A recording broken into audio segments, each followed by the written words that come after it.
Russia launched a ballistic missile attack on Sumy, 32 dead and 100 wounded, including children. The attack took place right after Vitkoff flew to Moscow to talk about peace. Why is Trump trying to create the illusion of global security where there is none? And how does this free Putin's hands?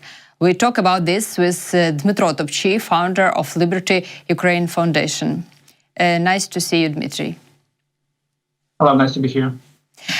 So, Vitkoff flew to Moscow. Russia launched the ballistic missile attack on Sumy, resulting in a large number of victims and casualties.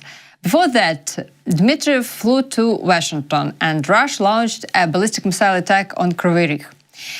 Is this a coincidence of or a planned tactic of Russian terrorists? What is your opinion about this? First of all, another cruel and heartbreaking terrorist attack in Ukraine. A lot of civilians killed. But we're still talking about peace agreement with Russia. Trusting Russians and believing in what they say means disrespecting yourself. Every time Ukraine and the civilized world makes a step forward to that peace agreement, Russia does attack Ukraine, and Russia kills Ukrainian citizens. I'm not sure why there are still politicians in the United States that still think that's the way, and that's the right way, and negotiations are going great, and everything, the peace agreement is very close. I think that Russians are actually just laughing at the entire civilized world. By doing what they do, by continuing killing people, they're not moving that peace closer anyhow. And the only way is strength, just to show Russians that that's not acceptable. And it cannot be that you talk about peace, but at the same time, with another hand, you're killing innocent people. How do you assess Vitkoff as a negotiator for achieving peace, given the rhetoric we heard from him after the meeting? Honestly, I think that Vitkoff should be replaced because for one very simple reason. He plays on the Russian side. He's trying to give everything to Russians. And let's go back to March 21st, when he had an interview with Tucker Carlson, another propaganda mouth of Russian Federation. And during that meeting, Vitkoff said that Ukraine should be ready to give Russia the territory that supposedly Russians occupied by not even taking the main cities.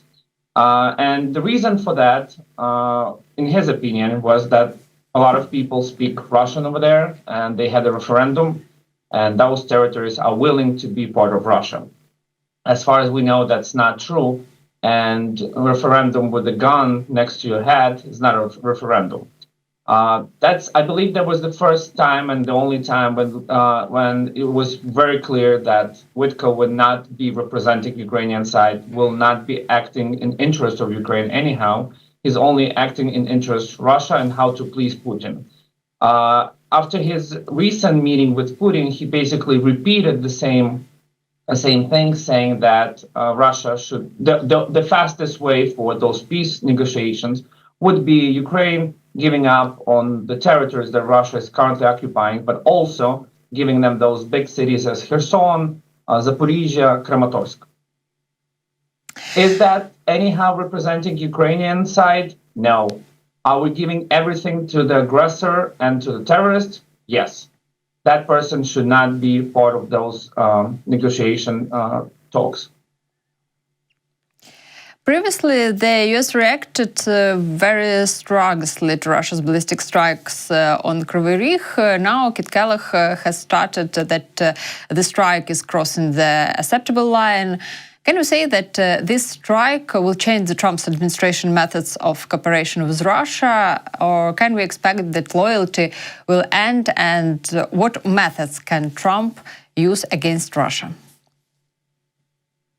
I will start with the question. Aren't we all really tired speaking about the acceptable lines, the red lines, while everyone is talking about those lines, Ukrainians are dying. Ukrainian cities are being bombed. I personally really tired of that. I'm really tired of talking about the acceptable lines. We want to see the actions. Russia does not respect any international law, any international agreements, or even any peace talks. So I would like to see the actions, and talking about the acceptable lines is not helping anymore. So we just need to wait and see. But if someone is still thinking that these peace talks are a great way of punishing Russia or making sure that Russia stops, I think they fooling themselves. It's more about strengths again. Okay, I'll continue with the peace talks. The ceasefire talks are going well, Trump says, and it looks at least cynical. Is Trump really so optimistic about Russia despite the real situation with the so-called good progress in the peace talks? Being inside of the U.S. now and being in the U.S. for the past 15 years, I could tell you what's happening right now. Basically, Trump administration is creating two different universes and realities. So one of them is his team is doing an amazing job negotiating that peace agreement, making sure that people are not dying. Because he repeats this every time on social media, saying that he cares about thousands of people, innocent people that are dying in this cruel war. But at the same time, he keeps saying that negotiations are going amazing, everything is great, and they're making the progress. And that's what they're trying to sell to most of his supporter base, to tell people that he's doing a great job. In reality, we know it's completely opposite. These peace talks, they didn't bring any progress. They didn't bring any even potentially positive results for Ukraine. But at the same time, we're getting cruel attacks on civilians, one after another one. As you said, Sumy, and on a daily basis, all other Ukrainian cities. I don't think that Trump is optimistic. I think we're still creating a vision that is not true, and just to make sure that he portrays himself as a peace negotiator, a successful one. But in reality, it's not going anyhow well. Trump called on Putin to move faster on the eve of the meeting with Vitkoff.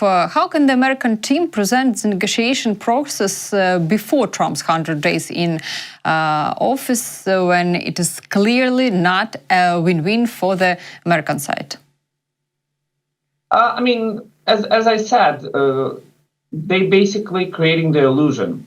Right. So if Vitkoff is currently saying that the only way forward and the only kind of a highway forward would be Ukraine giving up on territories, that's how Trump's team, how Trump negotiation team sees the success in those negotiations. So basically achieving something, it doesn't matter if it's anyhow serves the interest of Ukraine or Ukrainians, but achieving something to claim that he won this negotiation process. I don't think his team really cares about Ukraine or really cares about Ukrainians, because how it looks at the moment that we're doing everything possible to please the aggressor. So if Trump, I'm pretty sure Trump's team understands that there is no easy way over here. There is no way that we would be able to have this agreement with Putin at the moment, because Putin doesn't need that peace. As far as we know, they actually just increasing the attacks on Ukraine. They're increasing the activity on the front lines. They're just making it, trying to get as much territory as possible. So that's not the way how you do the peace talks. So for Trump, he understands the only way is to make some kind of a ceasefire that he would claim as a victory for himself and his political agenda. But in reality, we all know that it's not. That it's not. It just we're getting ourselves, Ukrainians, in a situation when two other powers are deciding our fate, and that's not acceptable. That's not acceptable anyhow. But unfortunately, that's the way that Trump is doing his business right now. So once again about hope. At the same time, after the Vitkoff meeting in Russia, Trump said that you have to put up or shut up. Can we hope that Trump's patience has run out, and can we expect pressure measures on Russia from the United States? We all know that Trump, he likes to put the show, and especially in front of his supporters, and that's what he's known for. Those big words, big phrases, that's what he does. Can we say that he is running out of patience with Putin? I don't think so, because if that would be the case, Witkoff would bring something else to Moscow during that meeting with Putin, and there was going to be something different, right? But we hearing completely different rhetoric, and it's not sounds like something that someone is being annoyed or mad with how the process goes. Again, it's interesting to see the reality. While Witkoff is meeting with Putin in Moscow, our allies is meeting in Ramstein, actually discussing the possibility of providing more and more weapons for us to protect ourselves. And we actually got them. We got another package, military support package from all of the allies, while United States is actually having a direct conversation with Putin and pleasing him. So that's a pretty rhetorical question: who is trying to help Ukraine and who doesn't really care about the future of Ukraine? A little about economic and political component. Tariffs against Russia have not been directly introduced, but duties against China indirectly affect the Russian Federation. Oil prices are also fallen. Can we hope that Trump has his own strategy for influencing the Kremlin that is not being talked about in the information space? Look, I personally think the entire situation with tariffs is affecting the worldwide economy. So we're talking about global oil prices going down, not only Russian oil. It's affecting the entire economy. And of course, if we're talking about China and imposing tariffs on China and the trade war between U.S. and China, it will definitely affect Russians as well, because we're all kind of a part of the entire big global economy. What we've been hearing lately from Trump on his potential business matters with Russia, a lot of people around Trump cannot wait to start doing business with Russia. So I don't really think that we're talking about some secret agenda towards Russian Federation. I think as of now, it's also about pleasing Putin and making sure that at some point, U.S. will be able to start doing business with Russia again on a full scale. But we need to be very clear. We've been here before. We've been talking about imposing sanctions and economical pressure on Russia. But we realized it's not working on its own. Only combination of economical sanctions, economical pressure on Russia, plus the military strength would affect Russia. At the moment, we're facing Russian Federation with the help of other not friendly countries to us, right? We're talking about China, support from China, North Korea, Iran. So Russians are ready for economical sanctions, and of course it's going to be tough, but they will not back down without a military component, a military strength component that Ukraine should have. Okay, so Trump recently started that he would be happy to meet with his friend Xi, but the initiative should still come from the Chinese side. China responded with headlines in its media, noting that we are going all the way. How do you see the development of US-Chinese political and economic relations, and how can this affect the global economy? It's already affecting regular Americans in the United States. If you look at their savings accounts and their investment accounts, because of the entire market going down.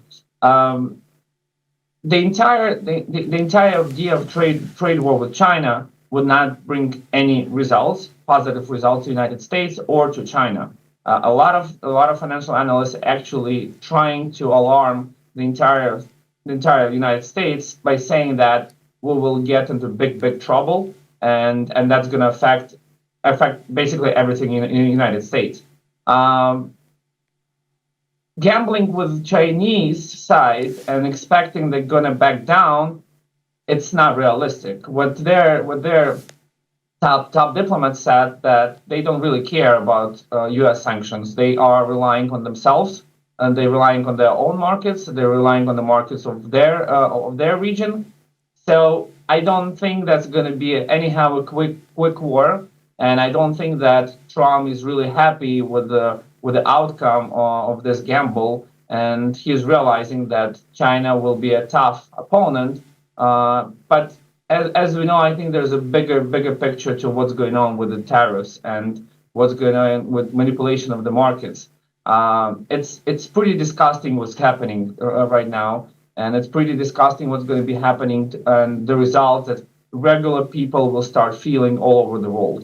But unfortunately, these people are making those decisions, and we just need to get ready for something getting actually more worse than this.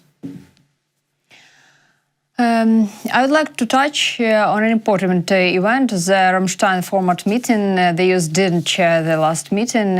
Isn't this an indirect hint that the that the US will take a more passive position in the work of the Ramstein group? What is your opinion, and how ready is Europe to defend itself against the Russia threat? Absolutely, that's a very pretty nice visual symbolization of the fact that United States getting on the back seat. They're not being as active as before. I would like to also to add to this Ramstein situation. The United States are actually withdrawing troops from Rzeszów Airport. As far as you know, Rzeszów Airport, Yasonka Airport, been the main military hub for the entire military aid that was coming from all our allies, and it's in East Poland. And until now, there was a base, American base, at that airport, and it was crucial for the entire logistical process to make sure that that military aid that comes to that airport is being transferred to Ukraine as soon as possible. So now Americans are leaving the airport, and now we're expecting that European armed forces, one of their European armed forces, will actually take place, American place instead of them. But altogether, that actually shows the entire approach of American side and their approach to the fact of showing military presence or military support or military position in terms of supporting Ukraine. That's unfortunately very sad, but at least it is in line with what Trump is saying and what his team is doing in terms of Ukraine. That's a reality that we need to deal with. That's a reality that we need to adapt to as soon as possible. Otherwise, we'll be in trouble. But that's also, I'm expecting that European allies will step up, and they're all actually already stepping up, but provide more help, because that's definitely in their best interest to make sure that Ukraine is strong, Ukraine is continue the fight and not letting Russians move any further to the west. Okay, being realistic, given current events, can we count a new package of support from the Trump administration? Absolutely not. And there was a lot of official talks from Speaker of House of Representatives Mike Johnson when he been asked that question, and the response was it's not anyhow in visual proximity to discuss any other military help. He said that we need to focus on the peace talks. So for the United States, for Trump administration, military aid is not priority anymore. But to be honest, it's still continuing. We're still getting military support from the United States. But to expect a new package after this one is done, it's not realistic, and I don't see this happening in the current situation. Dmytro, thank you for this conversation. I'd like to ask our viewers to mark this video with like sign, so press the button like under this video. In your comments, please write your opinion about our conversation with Dmytro, and let me remind you that Dmytro Topchiy, the founder of Liberty Ukraine Foundation, was with me on the stream. Thank you. Thank you so much.